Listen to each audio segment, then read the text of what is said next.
Badlands. Explain those Badlands. That's a hell of a name.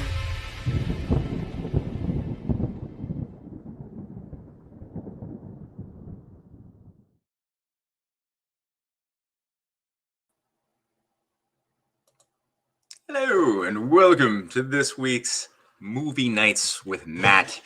And I'm very excited that we're going to be doing this today because we're going to be showing a very special film that was actually written and narrated by Cynthia, who was supposed to be here today in a perfect world, but a little family emergency came up, resulting in me doing this solo. So the spirit of Cynthia, as you will note, everyone watching, as we watch this film, the Like a Phoenix, that's what it's called, Like a Phoenix, the Death and Rebirth of America. You're going to feel Cynthia's presence throughout the entire thing. This was made once again with our collaborator, Jason Dahl, well over a year ago now. And with things being what they are in Latin America, I think everyone's minds have been very firmly on the developments since Maduro was extricated from Venezuela back on January 3rd. And I'm not going to go really into details about my particular hypotheses in this particular location. However, this film was very useful because, and you'll know why, because it really introduces the historic dynamics of what has been misshaping Latin American policy or politics and U.S. relations to many Latin American countries going back to, a very long time.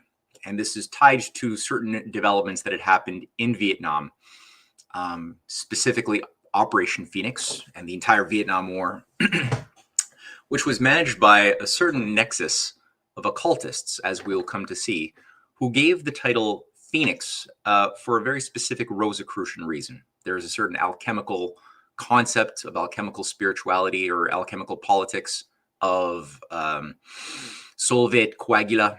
You know, the famous imagery witnessed on the Eliphas Levi rendition of Baphomet, the goat-headed androgynous demon figure worshipped by, well, in a different incarnation by the Knights Templar, and that has been a beacon of witchcraft for a long time. With his arms, of course, for those who, I think most people have seen this, where one finger, one hand is pointing towards a solar image, probably what appears to be a solar eclipse, and the other one to a lunar image below. The sun, light, darkness, solar, lunar worship is part of the whole Apollonian Dionysian thing. We could talk a bit about that. But this film is going to go into a little bit of that and how a lot of what was incubated and generated in the course of the Vietnam War was then applied to building up a certain type of infrastructure with Operation Condor, Condor Tel from the 1970s onward. And the role of special forces operators is going to be an important one for people to just hold in mind, and specifically a couple of individuals who are part of the intellectual dark web, who have been playing a very strange role, both for the United Nations, but also in Panama, working alongside certain Green Berets. So this is all going to be introduced in the course of this film. So I want people to take their notebooks out if you want to. You don't have to, though. It's a movie, so enjoy yourself. But I'm hoping that some questions, some thoughts are going to be introduced in the chat room. I'm going to try to keep my eyes on the comment section. As people know, I'm not very good at that, but I will try. And before we do anything, we'll play 2 ads from today's sponsors, the first being Rise Attire. What is the Sovereign Alliance? The Sovereign Alliance are a collection of leaders and countries that are aligned not in the vision for their countries, but against a vision that has been thrust upon them. I believe that the Sovereign Alliance is less a battle for something and more a battle against something. They are against globalism, collectivism. They are against the rules-based international order. Sovereign Alliance, the latest addition to Badlands Rise merch, available now at badlandsmedia.tv/rise. All right, so then we got Tamarack Garden coming up next. Oh, I got to read this one. Tamarack began from a parent's desperate need for safe and effective options for their kids, tired of toxic chemicals. Taking matters into their own hands, they began crafting medicine from weeds, wildflowers, and herbs, the original time-tested healers that modern medicine cannot match. Packed with antiviral herbs to boost immunity and fight illness, Tamarack Garden has, for a limited time, their elderberry and rosehip syrup kit available. Not only is it delicious, no more battles with kids, and easy to make, it will keep you and your family healthy all fall and winter. Introducing Tamarack Garden's new baby line, clean, non-toxic, and gentle for newborns and moms, relieving cradle cap, diaper rash, stretch marks, and postpartum pain. Visit tamarackgarden.com today and use promo code Badlands for $10 off all orders over $50. Remember to eat your weeds. tamarackgarden.com, promo code Badlands. All right. So without further ado, let's go ahead and watch a movie.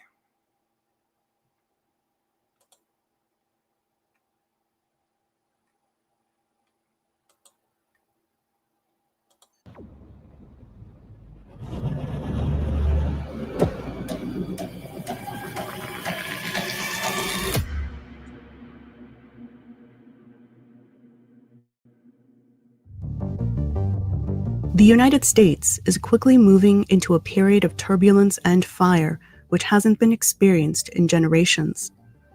The danger of economic and social chaos domestically and wars abroad threaten to tear apart the fabric of modern civilization. Meanwhile, division among the population of the United States spell potential disaster as the flames of civil war are in danger of lighting the Republic on fire. Amidst this danger, an influential network of intellectual influencers resistant to the encroaching tyranny of technocracy has emerged as the intellectual dark web. The term itself was coined by none other than Eric Weinstein, which his brother Rhett Weinstein is also a member. Make it a habit, 7 minutes of Tai Chi every morning all the way for 1 month. This Monday, we will start the advanced Tai Chi workout for beginner men aged 40 to 60 plus. Just 7 minutes a day to reset your body and mind. Week 1, you'll feel the difference.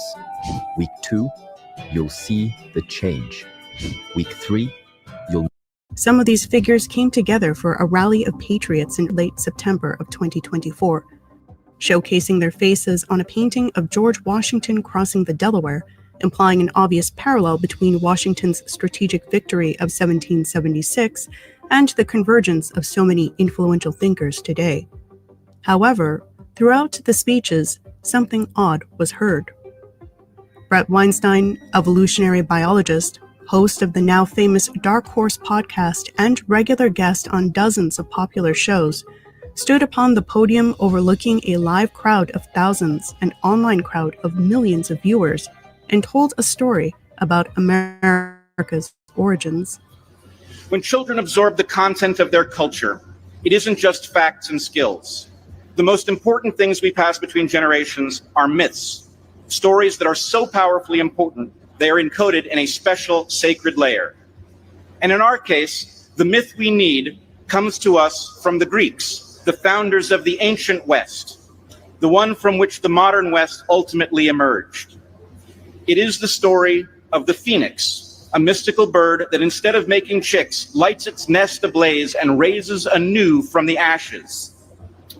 Watching the modern West burn, I believe it is no accident that this story points us to a hidden solution, a remedy for which we just so happen to have the ingredients.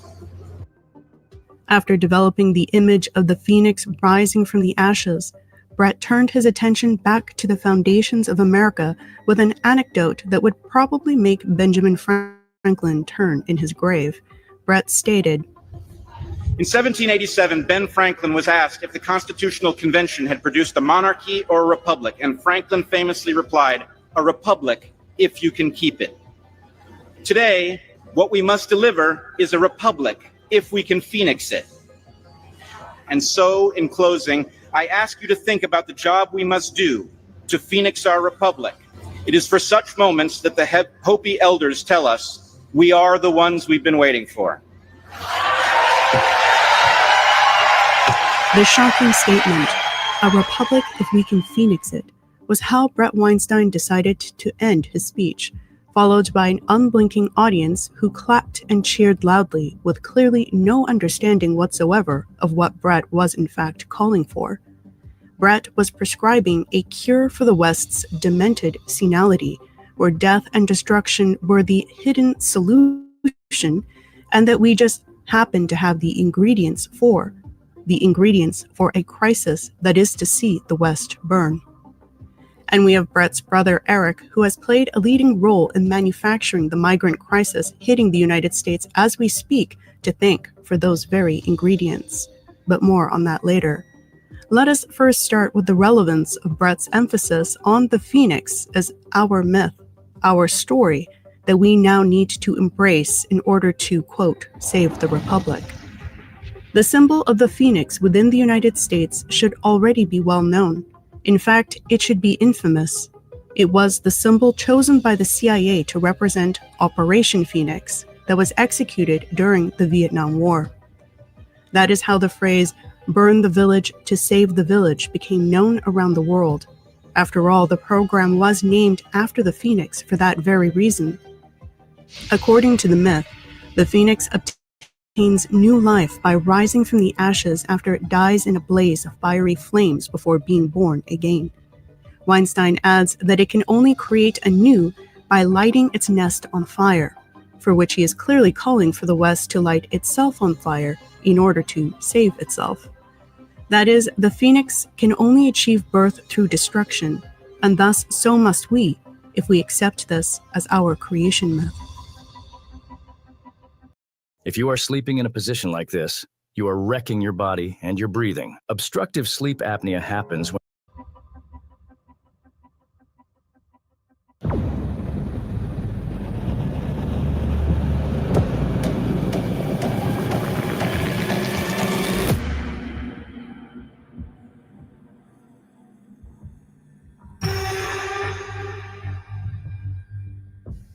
During the Vietnam War, countless villages were destroyed, in some cases with whole communities slaughtered by U.S. troops, such as the My Lai massacre. Over the course of 10 years of war, over 1 million Vietnamese were murdered, including countless civilians, in order to, quote, protect the free world from authoritarianism, end quote. The name for the most violent terror, assassination, and psychological warfare campaign came to be known as Operation Phoenix. When Operation Phoenix was exposed to the public, the American people were rightly horrified and disgusted that their government could have participated in such heinous acts of torture, illegal imprisonment into perpetuity, re-education camps along party propaganda lines, and other forms of brutality. According to Douglas Valentine, the author of The Phoenix Program, at its height, Phoenix managers imposed quotas of 1,800 neutralizations per month. This does not account for those who were tortured and imprisoned for months to years before they were released. Operation Phoenix was the beginning of a new form of warfare, counterinsurgency. Thus, the U.S. Army, under the direct purview of the CIA in Vietnam, would indoctrinate the next generation of recruits, beginning in the 1960s and continuing to this day. At the request of the South Vietnamese government, we are helping peace-loving people learn how to defend themselves. Here, in a remote setting, there is new emphasis on the importance of the individual fighting man, as a teacher as well as a leader. Who were taught that it was their role to not only neutralize the enemy through such pacification programs like the Phoenix Program, but to take part in that country's reform on all levels, including politically, economically, and culturally. Increasingly, anything that had to do with policing activity would also fall under the purview of the CIA. This included police activity within the United States as well, where Green Berets increasingly took over the management and directive of police forces within their own country, using tactics that were clearly not for the increased safety of the American citizen. Vietnam was to be the first experiment applying this on a massive scale. It was to be the first where there would be an attempt to create an entirely new nation, that would be reborn out of the ashes, after having been severed from its cultural past along with its values and traditions. Vietnam would be the first country to undergo shock therapy, as the CIA had done to individuals under the MKUltra program, which saw hundreds of thousands of unwilling human guinea pigs processed through psychoactive drugs, shock therapy, sensory deprivation, and other forms of torture. It was the belief of those military psychiatrists managing MKUltra that they could wield the power to write history anew, to erase all memory of the past and have a blank slate to which they could write down whatever they wish, not just wiping out the memory of one person, but of an entire people. Counterinsurgency warfare and its executioners, the U.S. Special Forces, was never a friend to the American people, since these techniques were first practiced in Vietnam, having always had the intention and purpose for application in the Americas, where today it has finally come home to roost. And thus, it should come as no surprise that the origin of Operation Phoenix, just like MKUltra, comes out of England's Tavistock Institute, which launched the beginning of the era of mind control experimentation.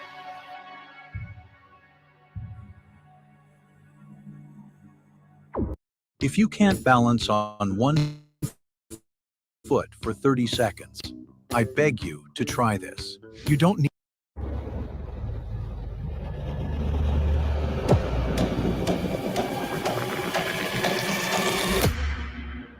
In their official overview of their own history, in 50 years of the Tavistock Clinic, the Tavistock Institute makes no secret of their rebirth, which had risen out of their pact with the British military during World War II, to which they reference as Operation Phoenix.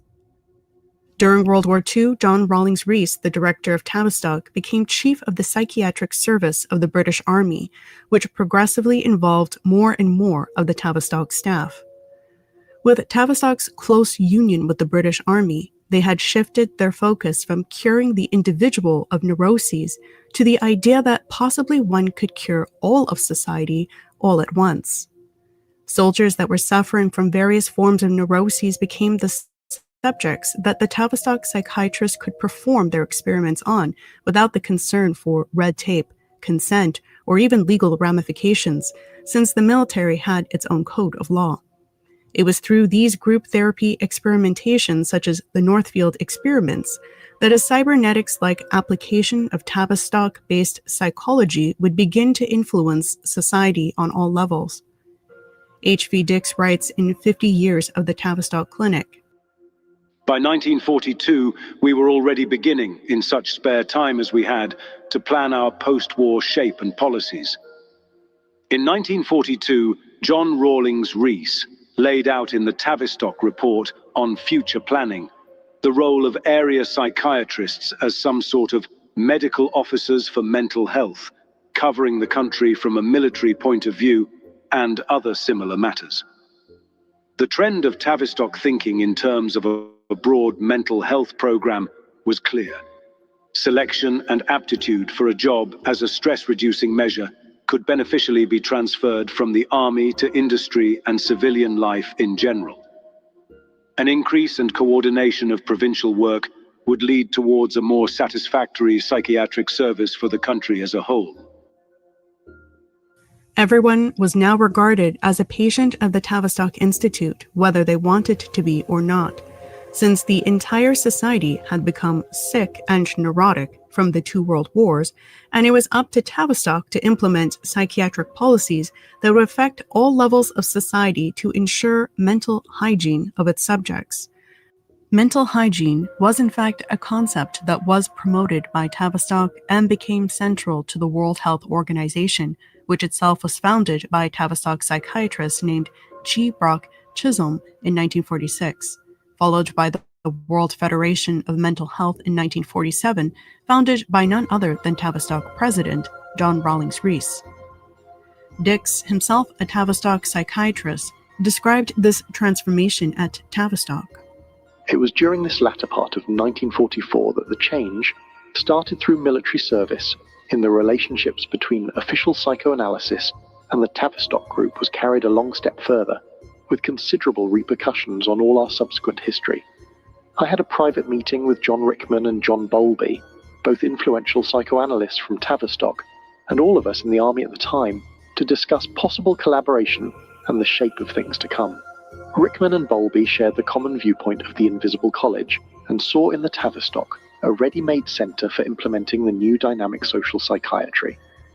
Here, the reference to the Invisible College is interesting when situated within the context of an inner sect of social engineers wishing to transform society in an alchemical reset.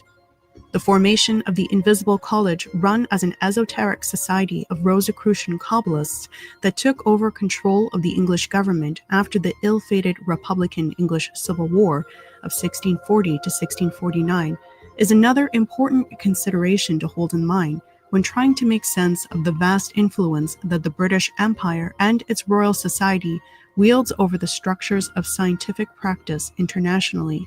Many of those leading Kabbalists, including Robert Flood, Elias Ashmole, Robert Boyle, and even Sir Isaac Newton, were incredibly influenced by Rosicrucian alchemist Michael Mayer, whose belief in phoenixing within his ceremonial magic shaped the growth of the Invisible College.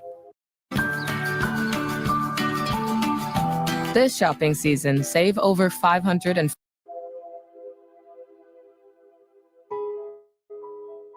In order to see through this shape of things to come, there would have to be a purge within the Tavistock Institute itself that would get rid of the older generation, except for a few who they considered allies, and any younger staff who did not agree with the new direction of social psychiatry.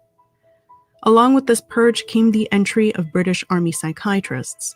Anyone who remained in Tavistock would have to be supportive of the new symbiotic relationship between psychiatry and military. The Rockefeller Foundation would play a central role in this purge and new direction, dictating its orders through threat of withholding donations which Tavistock primarily relied upon as financial support. Interestingly, one of Tavistock's greatest minds, at least from their point of view, was Wilfrid Bion, who had made a name for himself in his group experiments within the military hospitals.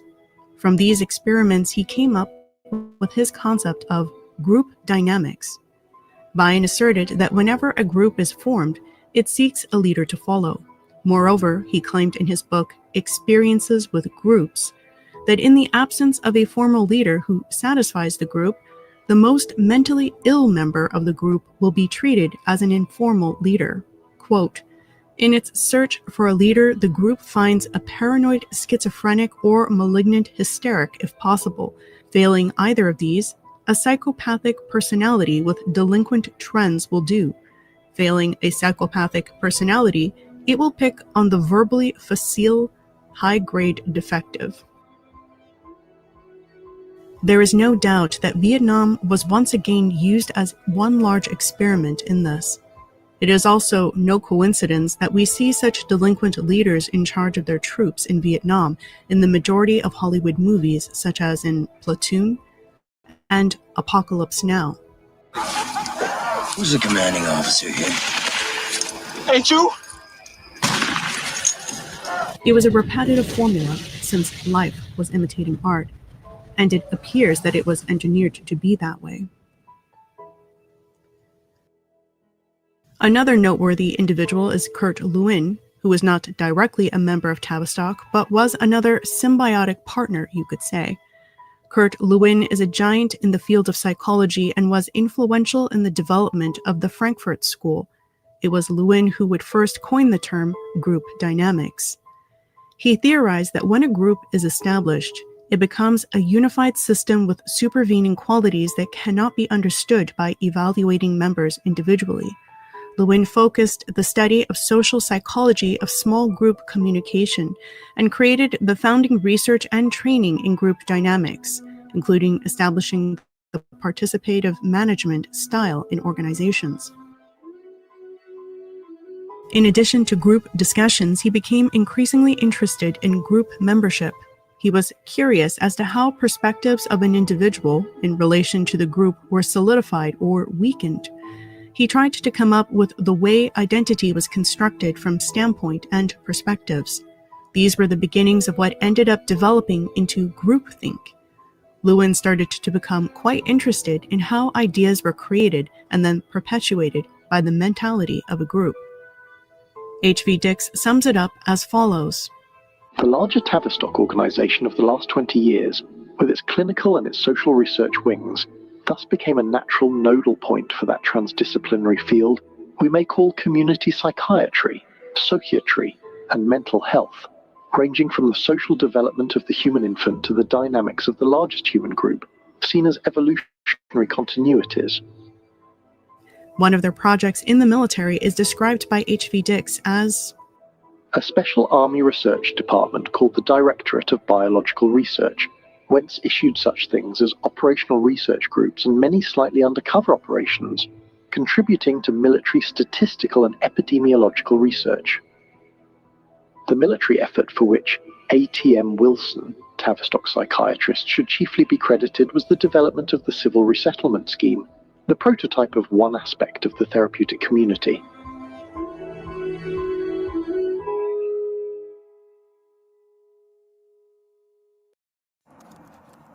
Staying late again? Yep, got prospect calls to summarize. You really need to switch to Monday CRM. Your old CRM.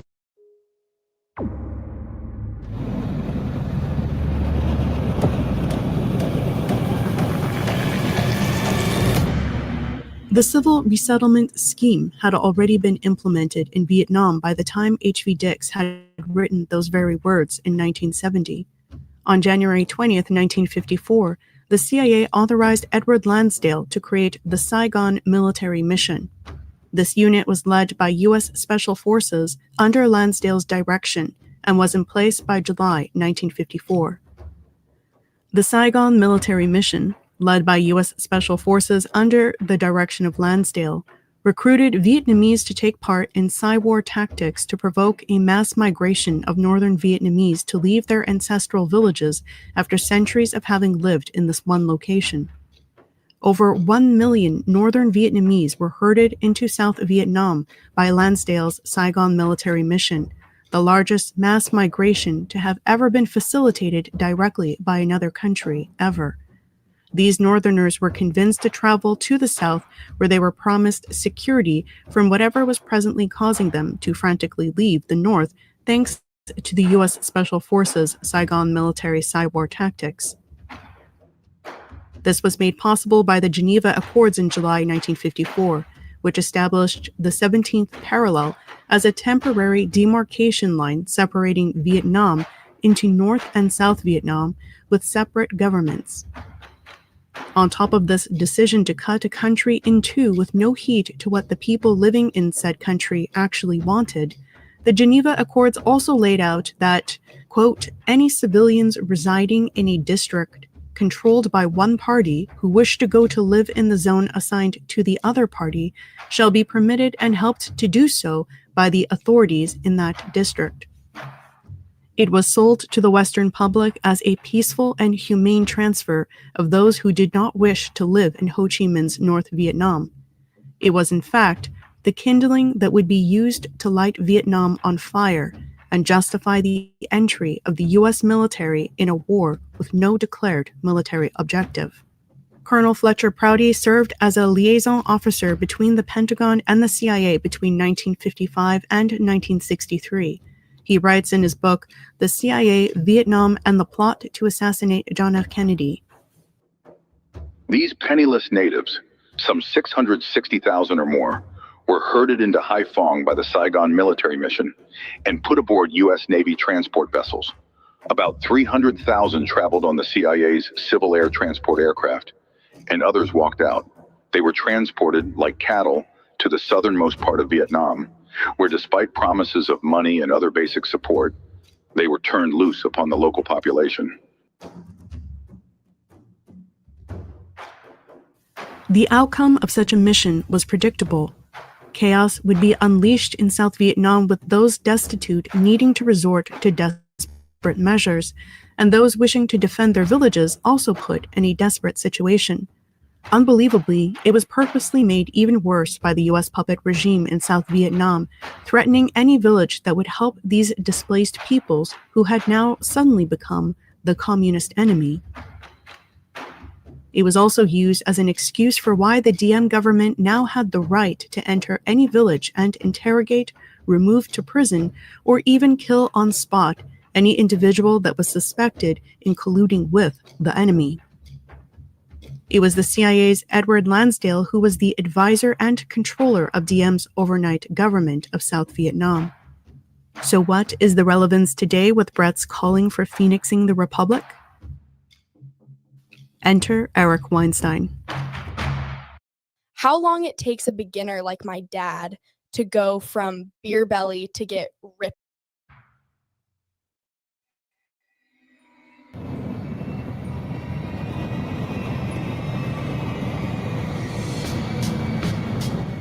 Once again, Geneva would find itself in the middle of another manufactured migrant crisis. Johnny Vedmore writes in his paper, Eric R. Weinstein's Great Replacement. The United Nations International Labour Organization in Geneva set up the Migrant Division. To lead the unit, the UN appointed Manolo Abella to be Chief of Migrant, who is now linked with the World Bank, the World Economic Forum, the University of Oxford, and others. Essentially, the UN decided that the democratic voters of a nation-state would oppose unfettered economic migration, as we are experiencing today, and the folks at this globalist entity believed they knew better. To achieve their goal, the United Nations needed to subversively introduce this agenda in an undemocratic manner without gaining the consent of the native citizens of the democracies that they were to target. The man they chose to analyze and map out this scheme, which many refer to now as the Great Replacement, was Eric R. Weinstein, who has since become a central figure in the intellectual dark web, along with his brother Brett Weinstein. Eric Weinstein was employed by the UN to produce a document entitled Migration for the Benefit of All, towards a new paradigm of economic immigration.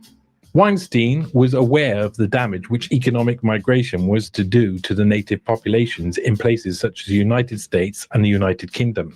In one part of the document he produced for this nefarious United Nations agenda entitled Preference for Migrants Undercutting of Natives. The Weinstein plan was always going to cost the government money, as we see unfolding today.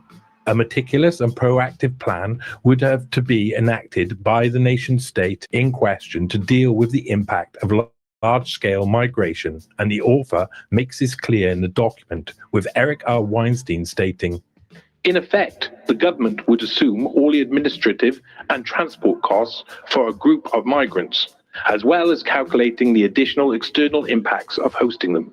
To indicate these costs, the government would calculate the expected migrant impact cost as a function of a number of migrants. Such a function would be expected not only to grow as the number of migrants increased, but also to do so in accelerating fashion because of concern for the environment, monitoring costs, societal stress, and security risks." The problem of ghettoization and issues relating to long-term native shortages are brought up by Weinstein as known consequences of the redistribution of income away from native populations, but at no point are these problems expressed as reasons not to force economic migration upon target populations. In this United Nations document, Eric Weinstein specifically pushes Marxist ideology concerning the redistribution of income and wealth which benefits economic migrants at the expense of the native population. Eric Weinstein proudly advertised his work for the United Nations on his website at the time, as well as posing himself as an expert on the subject. Under the title of International Migration, Weinstein even had a special email address for issues concerning migration where it was written, "If you are interested in the creation of efficient markets for facilitating increased international labor migration, please contact me at migration@eric-weinstein.net regarding the article Migration for the Benefit of All, to appear in 2002 in the International Labor Review." The work of Eric Weinstein in publicly working for the United Nations in facilitating an increase in migration to target native populations, despite the known detriment to the native population, including ghettoization, should seriously call into question Brett's dramatic reveal on the Tucker Carlson show about the Chinese parasites in Panama who are presently building bridges and roads to facilitate trade. How evil indeed. Brett, who was taken on a tour by Green Beret Michael Yan, attempted to convince Americans that 100 Chinese men at a construction camp for said bridges and roads construction were secretly facilitating the migration crisis hitting the United States. So you wonder why there's not a permanent team of New York Times reporters there trying to tell the rest of us what exactly is happening. 500,000 people moved through there in 1 year. How did you wind up there? Well, I wound up there because Michael Yan had been sending me materials, thinking that I would be interested in what was taking place in Panama. And of course, I was utterly fascinated by what I was seeing. Now, some of your viewers may not know Michael. Michael is a former Green Beret who has refashioned himself. Well, the last time I was on your program, I talked about Goliath. Yes. And if there's a Goliath, there's a David. And I would argue that Michael Yan is like David's eyes. He's been traversing the world trying to understand a story that as yet has no name. And that story is partially in the Darien of Panama, and it's all sorts of other places, including in various UN installations. There's some story that is difficult to piece together, and he's been physically traveling to all of its various epicenters and showing people. And that is the story of mass migration. The United States government is facilitating this economic migration, and it's unmistakable, as is an organization called the IOM, which is the International Organization for Migration. It's a branch of the UN. And if you read their charter, you will discover that this organization believes that migration is an inherently good thing, that it's always good. And so they see it as their job to bring it about, to facilitate it.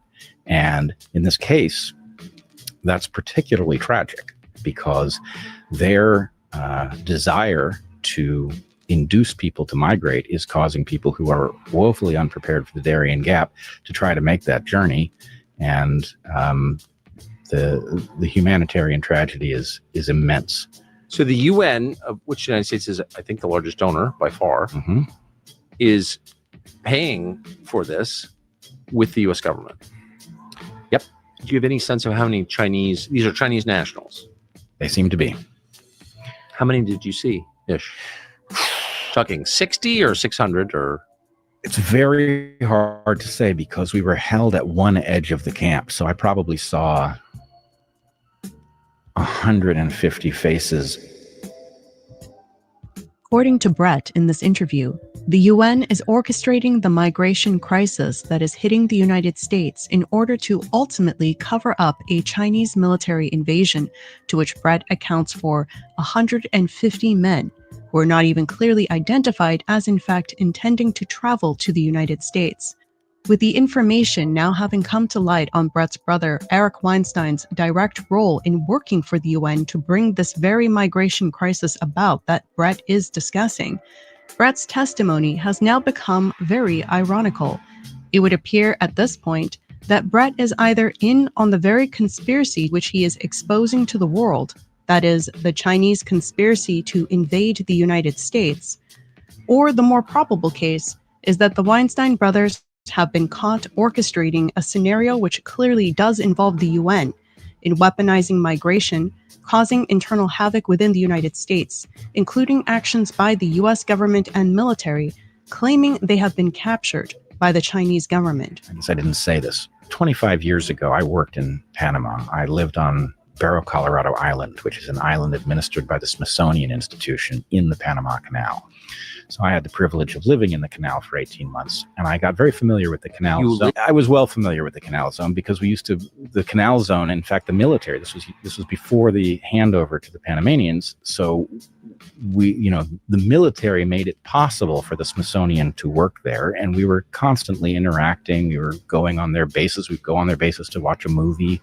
So we were using this military infrastructure, which has now all been handed over to Panama. The U.S. Southern Command is a segment of the military dedicated to protecting American interests in the Caribbean and all of Latin America south of Mexico.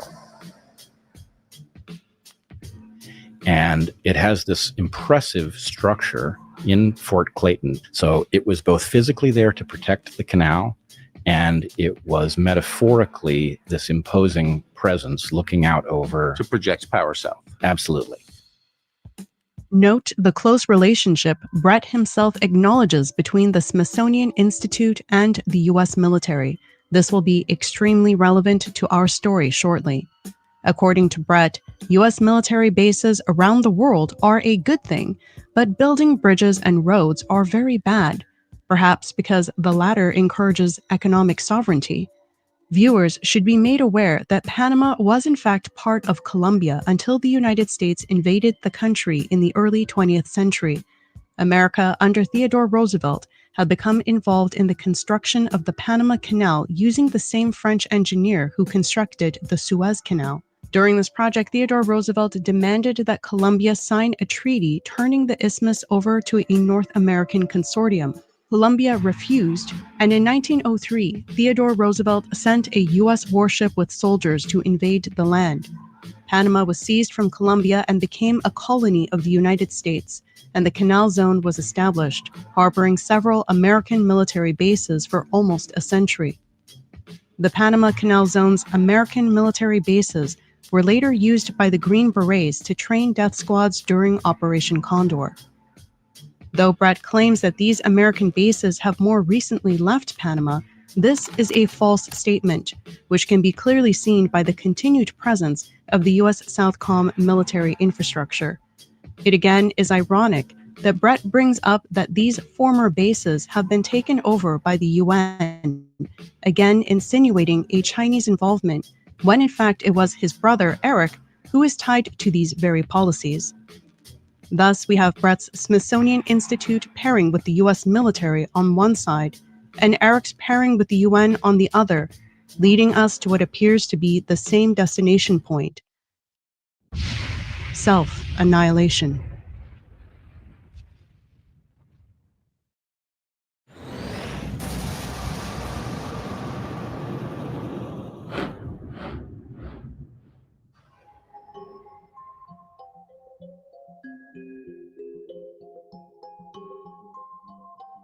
The Green Berets, in fact, have had a military base in Panama for several decades now, as well as a centralized computer system, Condor, which not only has access to all security information over Central and South American borders, but was used during Gladio's Operation Condor to coordinate death squads after they were trained at these very Panama bases by the Green Berets. During the 1970s, something that had already been implemented in Western Europe under Operation Gladio and Vietnam under Operation Phoenix began to expand upon these models of Orwellian parallel states and clandestine warfare and implemented them in Central and South America, organized under a centralized computer network that had been set up by the Americans, known as Condor, specifically relating to Operation Condor and Kapakami as a more broad American purview, which oversaw and connected all of these parallel states in coordination with each other, implementing hunter-killer squads modeled off of and trained by the Green Berets of the Phoenix program. J. Patrice McSherry, author of Predatory States, writes, "The Condor system linked together secret units within the military intelligence forces of member countries into one transnational group or organization focused on extraterritorial action. A former agent of Chile's secret police referred to the organization's commanders as the Condor Group. In each country, Condor operatives were drawn from branches of the military, intelligence organizations, and police, and also included right-wing civilians, all operating under centralized military command. Cover Condor operations were state policy under the military dictatorship of the era, but were carried out largely by special squadrons that were top secret and not known to all government or military officials. These Condor squadrons, that is, death squadrons, were explicitly structured to mimic the U.S. Special Forces team, aka the Green Berets. Thus, it was the Vietnam Phoenix program, which was the first to implement for Americans the new form of warfare, counterinsurgency warfare, that was executed by the Green Berets. In fact, Condor squadrons were often trained directly by Green Berets, often in the Panama Canal Zone, and in certain situations, Green Berets had accompanied these Condor death squadrons on specific missions. Patrice McSherry writes, The Condor Network's secure communications system, CondorTel, enabled Condor controllers to exchange data on suspects, track the movement of individuals across borders on various forms of transport, and transmit orders to operation teams, as well as share and receive intelligence information across a large geographical area. CondorTel allowed Condor operation centers in member countries to communicate with one another and with the parent station in a U.S. facility in the Panama Canal Zone.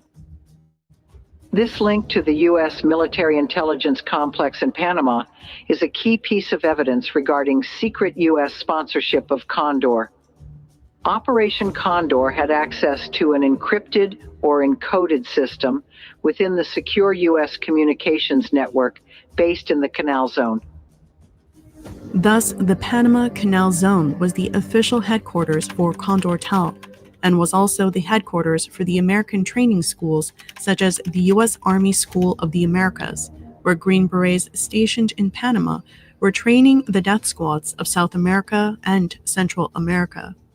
This apparatus is still in place today under the United States Southern Command, aka U.S. Southcom, located in Doral in Greater Miami, Florida, that is one of the 11 Unified Combatant Commands in the United States Department of Defense. It is responsible for providing contingency planning, operations, and security cooperation for Central and South America and the Caribbean for the force protection of U.S. military resources at these locations. U.S. Southcom is also responsible for ensuring the defense of the Panama Canal Zone. Just taking a look at the banner for the U.S. Southcom makes it rather clear that it considers itself as the head commander over security within Central and South America. It should be noted that the emphasis on the U.S. Southcom's website for their role in ensuring the defense of the Panama Canal and the Canal area is a prerogative that continues to this day, a prerogative that has existed for over 50 years. Yes, Brett and Michael Jan's sounding the Paul Revere alarm is looking rather suspect indeed. And Brett's brother Eric is at the very center of this migrant crisis. Coincidence? Likely not. But maybe Brett is innocent. Despite the creepy reference to our need to phoenix the Republic, maybe Brett doesn't know about the sinister history of the Green Berets or the sinister activities of his very own brother. Well, Brett himself is a disciple of the Smithsonian Institute and had a close relationship with the U.S. military bases, as he himself stated in his interview with Tucker while he was in Panama studying tent-making bats. Brett also has a direct connection to Game B, which is interested in topics of catastrophic and existential risk, civilization and institutional decay and collapse, as well as progress, collective action programs, and social organization theories. Sounds rather on par with Tavistock's Operation Phoenix, after all.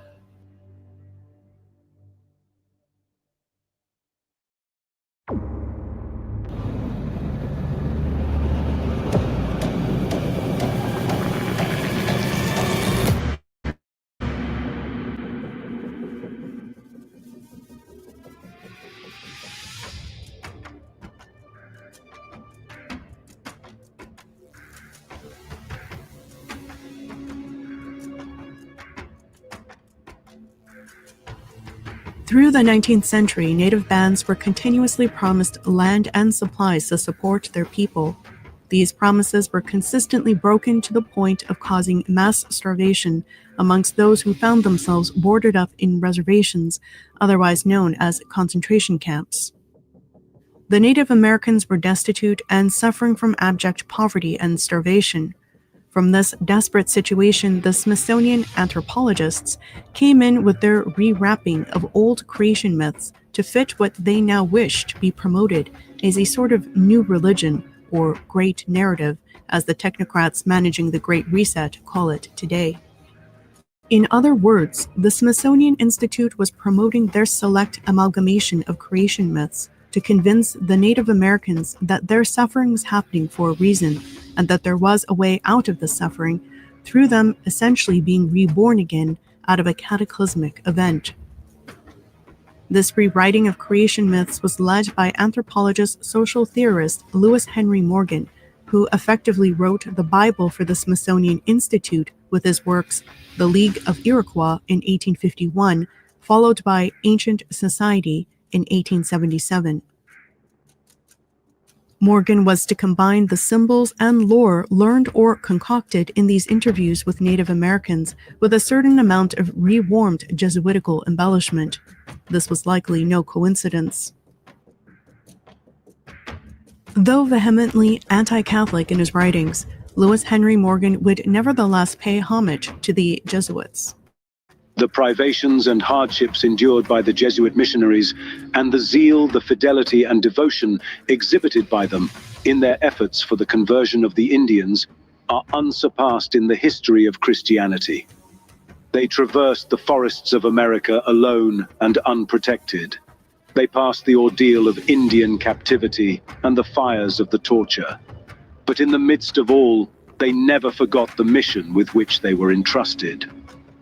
The fruits of these labors of Christian devotion are yet visible among the descendants of ancient Iroquois, for the precepts spread among them by the missionaries are still in the Indian mind, and many of them have been incorporated by them into their own religious systems.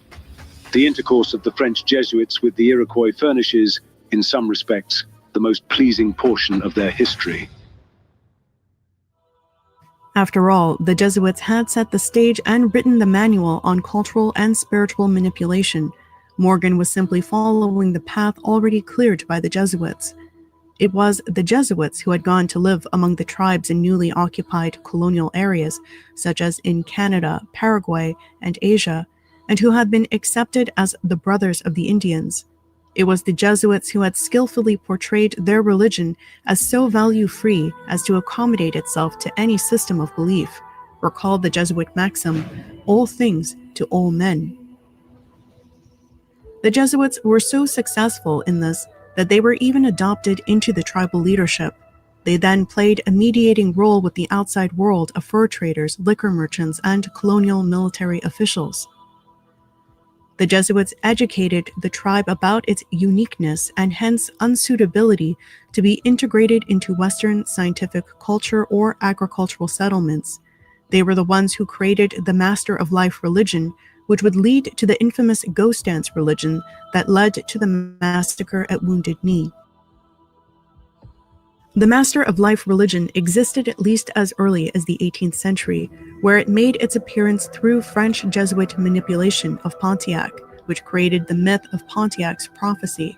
This Master of Life religion would take many forms over the years, including influencing Tecumseh's brother, the Shawnee prophet, which led to the massacre of their people, who were told that they would be invincible to bullets.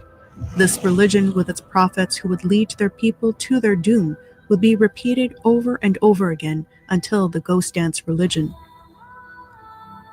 The prophecy would repeat that the people were suffering because they had accepted foreign influence, and in order to purge themselves, they either must die and be reborn again, or they would be granted powers and become invincible. They were promised that when the day of salvation arrived, through a cataclysmic event, all their dead would return, and everyone would live forever young.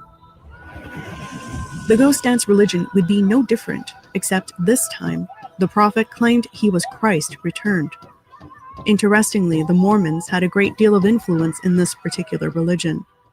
The prophet once again promised his people that they would be invincible to the white man's bullets, which led to the massacre at Wounded Knee in 1890, but was followed by many massacres all across the United States, for the religion had inexplicably traveled within a short time from west to east across the entire country and adopted by various tribes.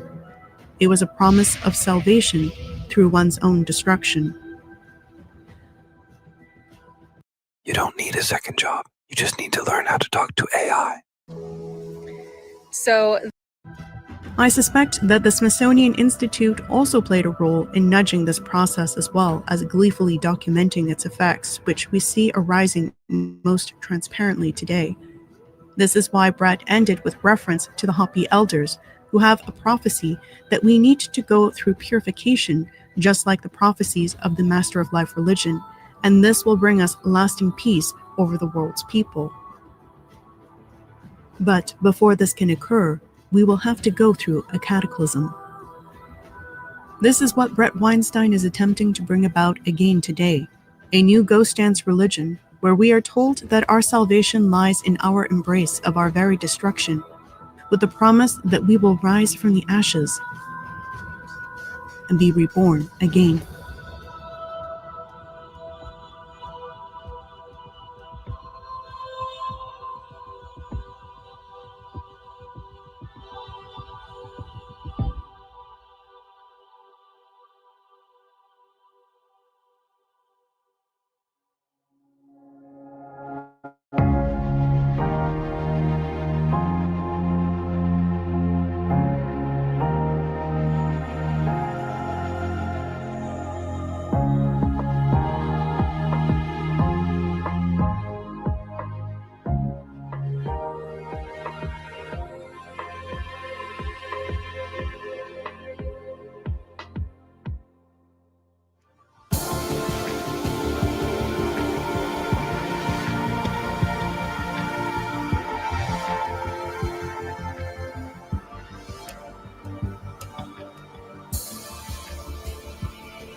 Okay, well, that was a bit intense, and I really do wish that Cynthia was here to experience that screening and also address some questions that may have emerged. I haven't been able to watch. I realized that I could only have one window open at a time. But her book, which I hope people noticed was flashing right there at the very end, The Making of a World Religion, on Jesuits, Freemasons, and anthropologists in the creation of the ghost dance religion. That book, Volume 1, is extremely fascinating. It's a wild ride. So if you guys get a chance to pick up that book, it would make some good 2026 reading.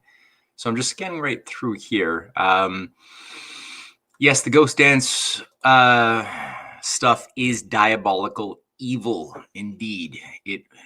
I mean, for those who don't know, I think most people are pretty much familiar to a certain degree of the massacre at Wounded Knee, but it is becoming popular again. There actually is social engineering currently underway. We've got friends amongst various Native groups who have fed back information to us that they're very concerned that their younger grandchildren are being pulled into a revival of the ghost dance religion.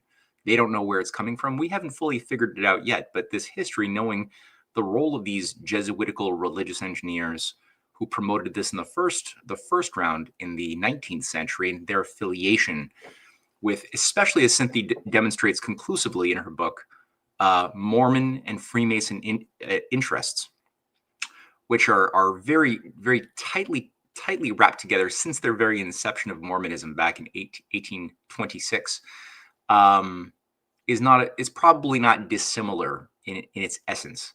So that's something just to keep that in mind and pay attention to. Phoenix symbolism, yes. So just going through here. Tell Matt he doesn't need to go through all my comments at the end. Okay, Spacey, too late. So we have here Rorschach Lives saying it's textbook New World Order. In order to build their one world government, the existing governments and social structures have to be torn down. Yes, that is correct. It's part of the formula. Not new there, but it's unfortunately, there's a small portion of the film where Cynthia does talk about the Rosicrucians, and specifically the founder of the Rosicrucian incantation, Michael Meyer, who was very, very active in the 1616, 1718 period. And when you look at the entire Rosicrucian network that came to the surface, they made their announcement of their existence known in the infamous Fama Confessio Chemical Wedding manifestos. These are the operatives who are directly influencing the courts of Frederick V. Now, that should be a bit of a point of concern because Frederick V is the guy who initiated in 1620 the 30 Years' War. And it does seem that in hindsight, looking at the players, how he was mentally manipulated, how he was worked up to see himself as a heroic prophet of the new age, that's what was sold to him and to those who were going to fight, die, and be killed for him, was that notion that a new age was upon us now, and that he was responsible with his wife, Elizabeth Stuart, the daughter of James VI of Scotland, who had just become King of England. It was their responsibility to usher that in, and all they had to do was accept the requests made by mobs who were deployed to tell them, hey, make yourself the new emperor, right? Which was essentially an act of war. And it was understood very clearly that that was a recipe for all-out war, because all of a sudden he's the head of the Protestant League, right? That's the Protestant Union that he's the head of as the Prince Elector of the Palatinate. And by saying yes, by saying that he would make himself the emperor, well, all of a sudden, what's the Jesuit-run Catholic fascist empire of the Habsburgs? How are they going to feel about that? Well, they won't accept that. So it was very, very clearly known that was going to be a bloodbath, which led into generational killing of Protestants versus Catholics. Half of the German population died in the course of those 30 years alone. It was a wild ride, but it does seem to be a Rosicrucian chemical ritual too that did involve both Rosicrucians and Jesuits. So that's certain parallels, right, that we shouldn't be ignoring when we look at our current configuration either. Spacey, and I know you said I don't have to read all your comments, and I won't, but here, just this, you noted that they moved the history of the Pennsylvania colonies and the Lenape and Comanche and such to the plains. They lied. The Jesuits, Jesus's shit, were the killers of the tribes. They are the Bureau of Indian Affairs. Correct. Yes. And by the way, I'm very, very sorry too for those watching who are annoyed with the cutting of the tension by YouTube ads. I didn't think that we had YouTube ads on that video, and was sorely disappointed to see AI Tai Chi voices trying to encourage us to download Tai Chi apps in the middle of the story. That was a bit annoying. Spacey also says he's lucky I missed all but the last 10 minutes. Oh, I live directly on the Oli path of the Lenape Trail and have done much research on much of this, and I dislike the Jesuits. Yes, that is the consequence of researching Jesuit relations with native bands, First Nations peoples, is you start disliking Jesuits ever more. If you didn't like them already, you really end by proper disdain. And I think also the similarities, that's also a point that Cynthia caught, is that the Smithsonian symbol featuring the sun with the pointed and curved rays, 16 of them, does seem to have a direct correlation to the Jesuit symbol of 32 rays, double the 16, that also feature, I think it's 3 straight and 1 curved to the Smithsonian's. But it's probably, again, not a coincidence. Yeah, the Tai Chi ads are interesting. That's true. They are well done. I admit that it has made me open to trying out Tai Chi. That's there, so it is effective in that sense. Just scrolling up here a little bit more. Congress critters are back in DC and as inspired as ever to spend billions on refugee benefits even after widespread fraud. Yep. Well, and that's how it's been played, you know, and we saw this also played as a formula back in the 1920s and 30s as well, right? With the pressures, the social pressures that happen when you have influxes of immigrants, many of whom would rather not leave their countries, as we saw in the case of the Jews of Russia. They would have rather not left their native homelands, but when you have pogroms being put down, mass persecutions happening, making life very unlivable, all of a sudden it's expected that you will have more people leaving that country that's making their lives unlivable in order to come into other countries where they could hope to make it, to survive.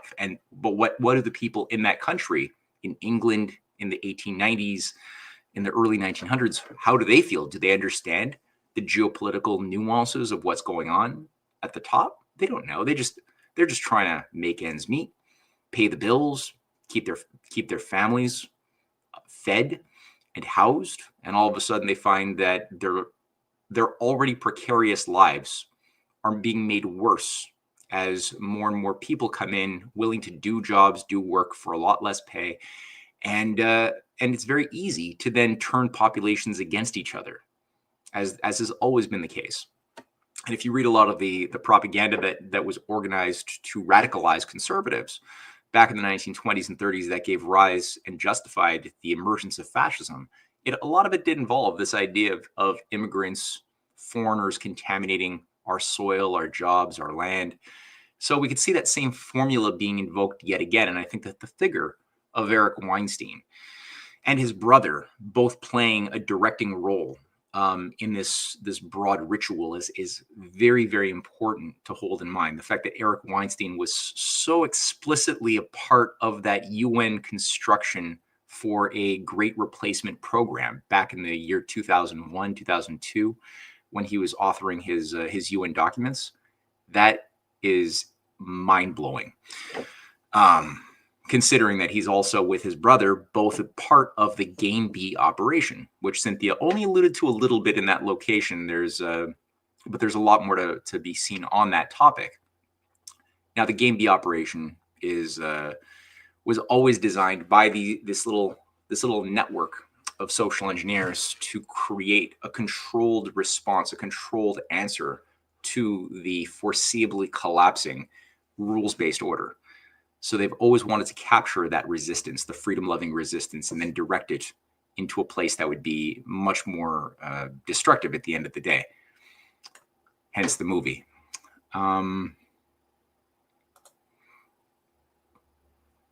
England looked at America, says Spacey, like it was Venezuela. The settlers came here, extracted ore, established settlements, and then those in Europe wanted their cut.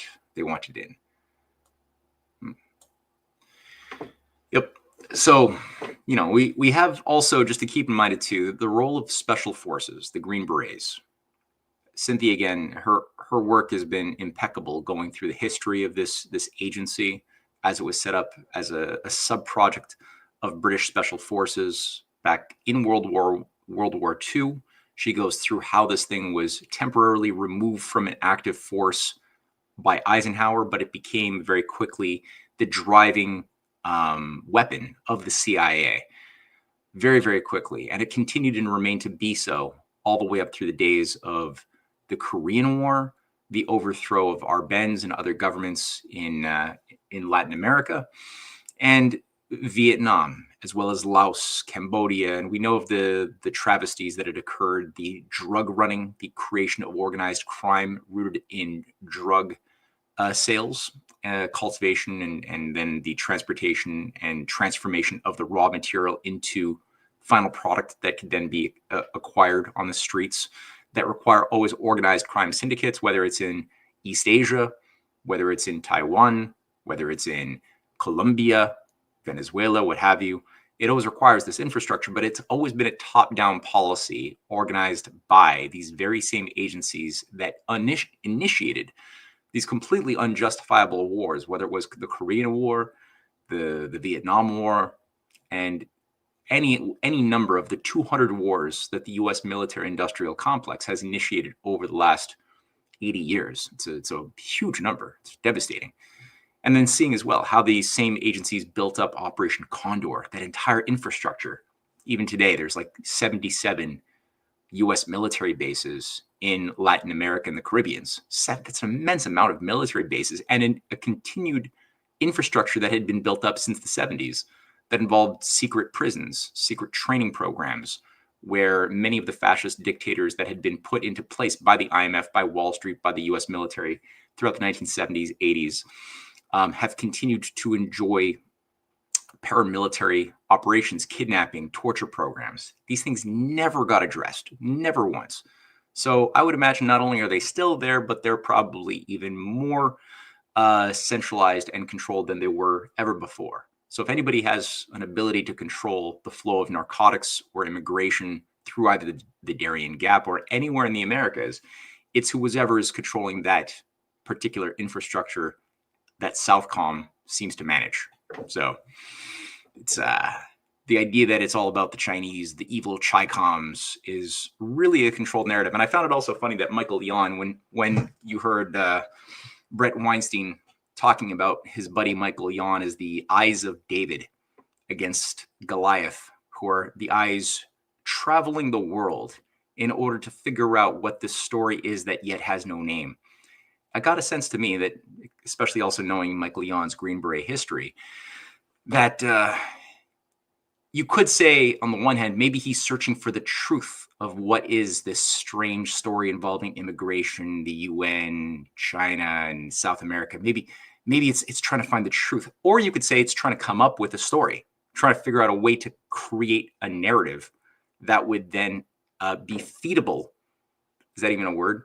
Feedable to a mass audience in order to protect those who are actually behind these problems that are multi-generational, that have been baked into the organizational structure of all of North America. Maybe there's a way of like spinning information, providing a way of reading the information that deflects people's attention away from the arsonists causing the fires and towards something that is actually beneficial and useful for the US military that otherwise sees China as the enemy image that they would ultimately love to see destroyed in the coming years ahead. So if everybody believes that China is their enemy, and China has actually nothing to do with the problems that we're seeing, whether on the drugs or immigration front, but it doesn't matter, because if the perception is such, then we might find ourselves championing actions as a mass, audience, the way we did after 9/11, where we rooted for our, captured government to go in to countries that had nothing to do with 9/11 in order to bring justice and freedom to the world. And it was done with the consent of Americans and Canadians. So, is this happening again as a formula, as part of this ritual? Maybe it is. So I'm just scan through here. I think we've gone through quite a bit. So I'm going to make a little bit of space here for Gordon, who is going to be commencing his show very shortly. I don't want to overlap with that, and we're using the same studio, so I should probably make some space there. Spacey just said psychological operations. Yeah, like how my great-grandfather's war buddy ran IQ tests on my grandfather and his siblings, and our line were Pennsylvania land charter owners per the docs in my possession. Okay, I understand why you told me I don't have to read all of your messages now, but it seems like you've got some interesting experiences still. And anything you have, Spacey, pertaining to insights you've pulled out of Jesuit manipulations, send them my way, because I have a dossier and I'm always trying to build up more evidence, more information, as is Cynthia. So what I've done, I've put a link in the comments section under the Rumble video that we've just watched, this stream that you're watching right now, if you're watching it on Rumble. So go to the comments section. You can watch the full video at your leisure. You can take more notes on, there's a lot there. Tavistock, the Operation Phoenix within Tavistock, how the John Rawlings Rees social engineers were deployed to then manage the entire civilian economy after World War I. My God, what? That's all something eminently investigatable. So check that out. Also, Cynthia's book, The Making of a World Religion. Like I said, it is a mind blower. So if you can, Google that, Cynthia Chung, The Making of a World Religion. I'll also put a link to that in the description box along with her Substack. which I really encourage people to subscribe to.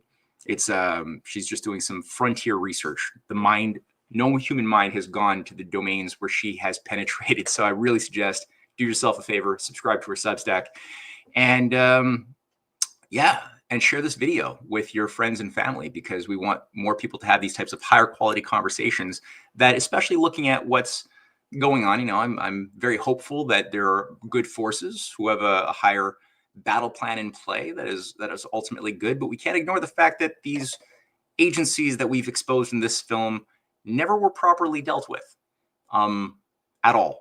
So if that's a factor in play and they have a certain formula and modus operandi, we should definitely be aware of it, because things can go sour right at the moment when people feel they're most optimistic, most euphoric, just like the people wearing the ghost dance invulnerability shirts probably felt, you know, thinking that they were finally fulfilling the prophecy of the master of life and would be given total immortality from the white man's bullets as they ran right into their death. So that type of feeling of stupid optimism when the guard is down is never a good thing. Always keep the guard up, keep the critical thinking caps on, and don't fall for these traps. So without further ado, I want to thank everybody for joining me for another movie night, and we'll see you again next week. Bye-bye. Thank you so much for joining us, and don't forget to hit the thumbs up on this video. And a special thank you to all of our advertising partners. Please remember to shift your dollars to support those businesses that support Badlands Media.